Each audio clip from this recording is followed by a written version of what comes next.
गिबियावनो दिनैनि बे हरखाबै प्रेस मिट जथुमनाय हाबाफारियाव नोंथांमोनखौ लानानै दिनै बे जोंनि फोरमायनो गोनां खोथाखौ फोरमायनो लादों। दिनै जोङो मानि थाखाय हरखाबै नैबे दैसागुरि दैमालु गामि आफाद बे गामि आफादाव मानि थाखाय जों हरखाबै दिनै प्रेस मिट नोंथांमोनखौ लानाय जाखो बेखौ जोङो फोरमायलांगोन। दा जोङो नैबे दैसागुरि दैमालु गामि आफादाव मोनसे दा जोंनि बे 22 नं कक्लाबारि PCDC 22 नं कक्लाबारि कनस्टिटिउन्सियाव माने उफ्रा बिसायख'थि जाबाय दं। बे उफ्रा बिसायख'थियाव गासैबो थारमाने इलेक्सननि थाखाय सांग्रांथि मेल खुंगासिनो, जेरै UPPL, BPF, PPI बेफोरबायदि गासिबो सांग्रांथि मेल लागासिनो। थिग बेबायदिनो नैबे जोंनि दैसागुरि गामियावबो दिनैनि बे दैसागुरि गामियाव जोंनिनो थारमानेखे डिजिटेल बड'लेण्ड बे ग्रुपआव दैसागुरि दैमालु गामि आफादखौ माने नैबे डिजिटेल बड'लेण्ड कक्लाबारि PCDCनि बे बेन्दोङाव थानाय दैसागुरि गामिनि गासै न'खरफ्रा BPFनि बिजाथि मानिनां मुस्रि शंकर बसुमतारी बिथांखौ हेफाजाब होनो ओंखारबोबाय। बे खोथाखौ लानानै जोङो माने नोंथांमोनखौ प्रेस मिट खालामनो लिंहरनाय जादों। दा जों नैबे खोथाखौनो बुंगोन, जेनेबा दैसागुरि दैमालु गामि आफादा थारमानेखे नैबे डिजिटेल बड'लेण्ड बेयाव फोरमायनाय बायदि नङा। जेनेबा जोङो दैसागुरि दैमालु गामि आफादा माने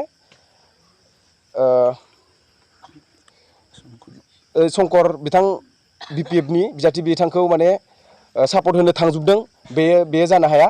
मानो होनोबा जोङो नैबे दैसागुरि दैमालु गामि आफादा थारमाने गासै रावजोंबो जों बिदि थांजोबदों होननानै दिनैसिमबो फोरमायाखै। एबा UPPL, BPF थारमाने जों मानो बुंनो हाया, मोनसे गामियाव मोननै मोनथाम आफादनि हान्जा थानो हागौ। ओंखायनो जों माने गामि हिसाबै थांजोबदों होननानै जों बुंनो हाया। खिन्थु जों नैबे डिजिटेल बड'लेण्डआव फोरमायनाय बे खोथाखौ लानानै जोङो थारमाने दुखु फोरमायदों। जेनेबा दैसागुरि गामिया माने गासिबो माने न'खरफ्रोमैनो BPFखौ हेफाजाब होनो थांदों। बे खोथाखौ लानानै जोङो दुखु मोनदों आरो बिथांमोना बिदि लिरनाङामोन। बे दैसागुरि दैमालु गामि आफादाव माने BPFनि बे मिथिं बिथां शंकर बसुमतारी बिथाङा BPFनि बिजाथि बिथाङा माने गावखौ हेफाजाब होनो थांदों होननानै बुंनाया थारमाने जोंनि दैसागुरि गामिनिफ्राय नङा। जेनेबा दिनै बिथांमोना जोंनि गामियाव फैदो होननानै लिरदों बेहाय, थारमाने बिथांमोना जोंनि गामियाव फैयाखै। मानो होनबा बिथांमोननि नैबे न'खरब्रैसो नैबे जोंनि उदालगुरिनि सिदावनो थानाय आरोना न'खरब्रैसो 8 ना मा न'खर दं बिसोरो बे रिजार्भ खाथियाव। बिथांमोनखौ लेंहरदो होननानै होनदों। बिथांमोननि सुपाया जोंनि दैसागुरि गामियाव गोलैया, बिथांमोना जोंनि रायजोआवबो गोलैया। ओंखायनो माने जों नैबे डिजिटेल बड'लेण्ड बेयाव दैसागुरिखौ मेनसन खालामनानै लिरनायनि थाखाय जेनेबा BPFखौ हेफाजाब होनो दैसागुरिनि रायजो राजा न'खरफ्रा थांजोबदों होननायखाय जोङो दिनैनि प्रेस मिटखौ लानाय जादों। जेनेबा दिनैनि बे BPFनि जायबा नैबे दैसागुरि रायजोनि रायजो राजाफ्रा सापर्ट होनो थांदों, बेथ' नंखाय नालाय। जेनेबा बै न'खरब्रैसोआ गावसोर बिथांमोनखौ शंकर बसुमतारी बिथां केन्डिडेटखौ लेंहरनानै बे न'खरब्रैसो रायजो राजाया माने बिथांमोनजों जइन जादों। बेयाव माने जों गामिनि साब्रैसोल' दं। जों नुनायाव नैबे फट' नुनायाव साब्रै दं जों गामिनि। नाथाय डिजिटेल बड'लेण्डआ नंखाय फोसावनायनि थाखाय नोंथांमोननि रायजोआ माबा मोनसे राहा लागोन नामा? राहा लागोन माने बेथ' टटेलि गोरोन्थि जादों नालाय। नङा होनबा थारमाने बेफोरबायदि फोसावनाङा, इयुनावबो दाजाथों। माने मोनसे गामियाव मोननै मोनथाम आफादनि मानसि थायो।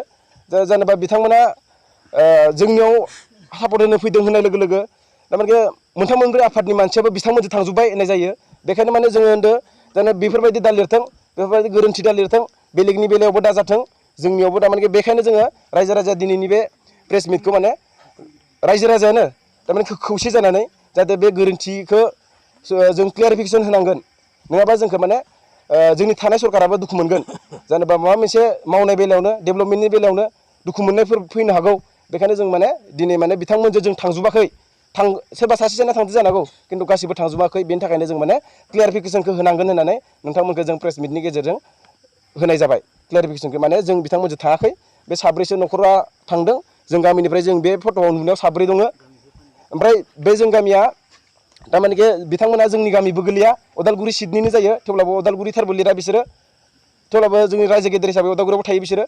खिन्थु थेवब्लाबो बिसोरो सुपा हिसाबै आलदा आरो बे रिजार्भ खाथियाव उनथिना थानाय बिसोरो बेखायनो माने बिथांमोना जोंनि गामिखौ फाननाय जादों बेखायनो जों दुखु फोरमायदों जाहाथे बिदि दाजाथों इयुनावबो बेलेगनि बेलायावबो दाजाथों आरो बे डिजिटेल बड'लेण्ड बिथांमोनाबो बेफोरबायदि दा लिरना फोज्रावथों बेखौनो आं माने प्रेस मिटखौ लानानै फोरमायदों आरो जेनेबा BPF नि मानसिफोराबो बेफोरबायदि दा मावथों आरो नंखायै दा मावथों बेनो आरो दा जोंनि बे मोनसे बाथ्राखौ बुंनांगोन जों जेनेबा जोंनि गामियाव जायखिया हान्जायानो फैयाथों मानो बेखौ जोङो वेलकाम खालामो जों बिथांमोनखौ माबा मोनसे मिटिं खालामनो जोंखौ रायजोफोरखौ खावलायहरदों बेखौ जों खालामना होगोन खिन्थु नैबे खोथाखौ जोङो दुखु मोनदों जेनेबा जाय आफादानो फैयाथों माथो थारमाने जोंनि हान्जायाव हाबजोब्बाय बेफोरबायदि दा बुंथों थारमाने मोनसे गामियाव मोनसेल' आफादनि मानसि थाया नङा होनबा जायखिजाया सोरबा मोनसे आफादा बुंनाय लोगो लोगो जोंनि आफादाव बिथांमोननि गामिया